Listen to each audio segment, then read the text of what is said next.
Hey everyone, welcome to my channel. If you're struggling with rendering or just not totally sure what it is, in this video I'm gonna break it all down for you.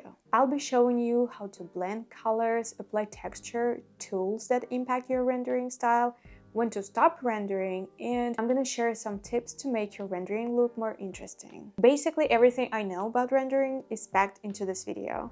Guys, this is my very first video. I would really appreciate your support. Hit that like button, leave a comment, and don't forget to subscribe. Alright, let's jump right in! So, what exactly is rendering in 2D graphics? Simply put, it's all about taking your picture to a finished, polished state. There are tons of rendering techniques, and every artist has their own way of doing it. It all depends on their workflow, tools, and style. To make your final image look believable, understanding light and shadow is super important, especially when it comes to portrait lighting. A lot of us tend to copy light from a photo reference, but this can often lead to mistakes just because photos can have multiple light sources that distort the volume and shape of the face for us artists. My advice is don't just blindly copy the lighting. Instead, build it yourself. Start with one main light source and use it to figure out where the shadows and highlights go. Then you can add a second light source to make things more dynamic and interesting. We're not gonna go too deep into this right now just because it's a huge topic, probably worth a whole separate video, but if you guys interested in this, let me know in the comments below. In short, light rays hit objects in different angles, and the more direct the angle, the brighter the area will be. You also need to remember that surfaces closer to the light source will be brighter, and those further away will be darker. Keep in mind the texture of the object you're drawing. Is it matte or glossy? As well as the nature of the light. Hard light creates strong, sharp shadows, while diffused light results in softer shadows. Your rendering style can be influenced by tons of factors like color, level of stylization, detailing, lighting, and of course the tools you're using. So let's dive into the tools that I think have a major impact on your rendering style. So first off, like I mentioned, your workflow is key. Some artists start in black and white, then use blending modes to add color later. Some do everything in one single layer in normal mode. Others create shapes in different layers for each object and then add shadows and light. The important thing is to find what works best for you and what you enjoy most. I'll be honest, I'm a little lazy. I make one silhouette for the figure, then use clipping masks to add hair, clothes, eyes, etc. Then I move on to layers of shadows and light, just because I like building up volume gradually and my process is just a little messy. Second is blending modes. You don't have to use them, but these can create all sorts of effects, whether it's for shading, lighting, or adding cool glow effects. Some of the main ones I use are multiply for shadows, soft light for subtle lighting, add for strong light, fire effects, and ring light, color for recoloring an object without losing the tone, which is very important, and color dodge for sparkles and glow effects. Third, how you blend colors. I know a lot of people use the smudge tool to blend colors and make the render smooth and soft, which makes sense, we all want smooth transitions, but sometimes results can end up looking blurry. To avoid that, use the smudge tool sparingly. When blending, try this technique. Use the eyedropper tool to pick the color between the two you want to blend and make a brush stroke with that color. Then repeat picking the middle color between the new stroke until you get a smooth transition. Follow the form to avoid breaking the shape with random strokes. And when blending like this, the saturation might drop, so I recommend slightly boosting the saturation to avoid muddy tones. And you don't need to press too hard on the brush when doing this. In very sharp areas, you can lightly use the smudge tool or a soft brush to smooth things out, but again, only a little to avoid making everything look too soft. You know what I mean? Fourth, brushes. The type of brush you're using, flat, round, hard, soft, texture, whatever, can drastically change the look of your render.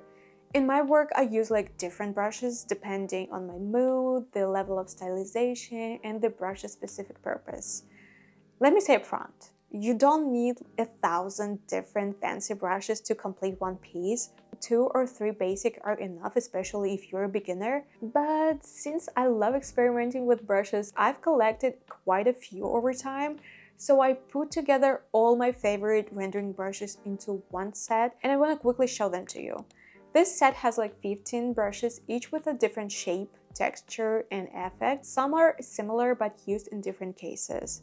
The first one is the sketch brush. Even though this is a rendering set, I included this one just because I love having all my tools in one place. I don't want to switch between sets. I hate this. You can use this for both rough and clean sketches. It's very easy to control and feels like a real pencil. Next are 5 essential brushes I use all the time. The difference between them is mainly the shape and effect. I use the oval brush for blocking out shapes and filling objects, and it's also great for adding like color variations, thanks to its pressure sensitivity. Render Main and Round are my go-to rendering brushes. The round brush gives a softer render and edges, making it great for blending without needing the smudge tool. Render Main is a bit harder and leaves light brush strokes. It can be used alone or with a smudge tool. Heavy Glaze Oval is a wonderful oval brush that changes its shape to round when pressed, giving more control over blending. It also creates a slightly transparent render, which you can build up for more density. And of course, the Soft brush. You will find this in pretty much every graphic software. This brush is perfect for creating large soft shadows, gradients, and ambient occlusion. It's truly a must-have for making your render more realistic and diverse. Then there are 4 more square or rectangular brushes. The square render brush gives a soft render with a slight painterly texture, which can be smoothed out if you press a little harder. It blends color well without needing the smudge tool, offering a soft render while leaving light brush strokes. I love this brush. The gouache also has a square shape and texture that reminds me of gouache. It behaves similarly to the previous brush, but adds more of the painterly effect. The hard oval brush doesn't change size with pressure, which allows for more control over your strokes. It has no texture and the shape stays consistent. I love using this brush for render male portraits since it gives a very dynamic feel with sharp brush strokes. The Edgy brush is a super unique tool that creates a subtle gradient when drawing fine details, adding realism.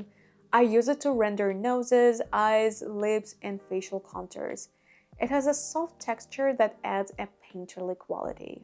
The Blocky brush is pretty firm and leaves visible brush strokes while easily blending colors. You can create both solid and semi-transparent brush strokes depending on how hard you press.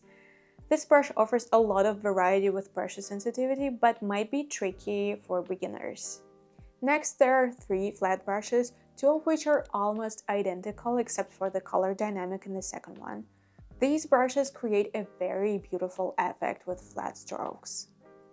The shape follows the pencil's movement, allowing for both chaotic and form-following strokes. The color dynamics in the second brush adds a little bit of texture, which I like to use sparingly for accents. The flat synthetic brush is a bit more challenging to use, but also gives a painterly effect. I love using it for accent brushstrokes as well. The Cloud brush is something I use as a smudge tool. It blends colors very softly while leaving a light watercolor-like texture, which I absolutely love. And finally, 2 brushes with a textured effect. I usually use these for accents, but the square texture brush works great for rendering. It blends colors nicely without the smudge tool and gives a pastel-like effect. The second one with a slight grain I use for focal points to add sharpness, but you can also use it as a smudge tool. It blends colors softly while leaving a subtle texture. And if you're guys interested, I've linked this brush set in the description below. And now I want to show you how I did the same piece using 2 different brushes. Notice how the graphic style follows a simple shape. Here a triangle and here a circle. In the triangular one, I used flat brushes and added color dynamics, while in the circle one, I used round brushes and softer shapes. Also, I can't forget mentioning the lasso tool. I use it in every single piece. For example, if I need to select an object and darken it while keeping the shadow edge sharp, there are so many uses for this tool. You can change colors, create shapes, gradients, and much more. And now let's talk a bit more about texture and how to apply it. I see a lot of beginner digital artists get carried away with all these cool fancy brushes and start using them all in one piece. And I totally get it. I did the exact same thing when I just started with Procreate. But here's the thing, textures work best when they're subtle and don't break the overall form or distract the viewer from the main focus. You also want to make sure the scale of the texture isn't too small or too large, as this can disrupt the harmony of your piece. When I add texture, I always do it on a new layer, set it to multiply or soft light if I want the texture to be lighter than the base color. I choose a color for the texture that isn't too different from the base color, then lower the opacity to blend the texture with the drawing. If you're using a photo texture, it's important to scale it correctly and lower the opacity as well. And don't forget to warp the texture to match the form of the object using the liquify or warp tool. Okay, how do you know when to stop rendering? Every artist has a different answer to this, depending on the level of realism they are aiming for. Ideally, you should be working on the entire picture as a whole, not getting stuck on one small area. This way, the entire image looks finished at the same time. Mind-wise, if you find yourself getting caught up in tiny details like pores on the nose, that's a sign it's time to stop. No one's gonna notice those pores, I promise. There is no point in overworking tiny details. Keep the focus on your focal point.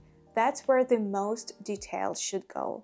Everything else can be simplified. Zoom out so your image is the size of a matchbox like that and see if all the elements are readable and if there are any neglected areas. Alright, to wrap things up, here are a few more tips to make your rendering more interesting.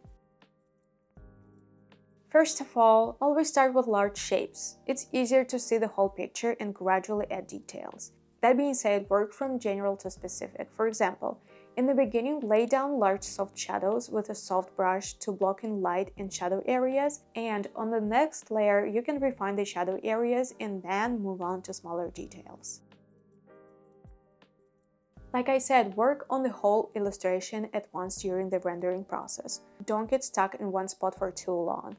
You will lose track of overall balance and volume, and the image can end up looking fragmented. Work a bit on the lips, then move on to the eyes, then the hair, neck, and so on. A little here, a little there, and soon your piece will come together. Always check your work in grayscale. Color can trick us, so I always keep a black layer set to color mode to quickly switch to grayscale and spot tonal issues. Don't overuse texture brushes. Like I mentioned earlier, use texture sparingly and at low opacity, keeping in mind the scale of your image and the texture. Give yourself breaks. After drawing for an hour or two, just take a short break, like for 5 or 10 minutes. This lets your eyes and mind rest, and you will come back to your work with a fresh perspective. After you finish the piece, wait a day or two and look at it again. 90% of the time, you will spot areas that need fixing. Practice blending colors. I'm attaching a free file for practicing rendering, so use the technique I explained earlier. And don't be afraid to redo things. I know it sometimes feels like you've come too far to turn back and you realize you don't like how the piece is turning out, but you don't want to redo it just because it feels like a waste of effort. We often settle for a mediocre result. So try different options, experiment, and don't hesitate to change what doesn't feel right. So that's it for today, guys. I hope rendering feels a little easier and more fun for you now. If you enjoyed this video, give it a like, subscribe, and let me know in the comments what topics you would like to see next. Thank you so much for your support, guys, and see you next time.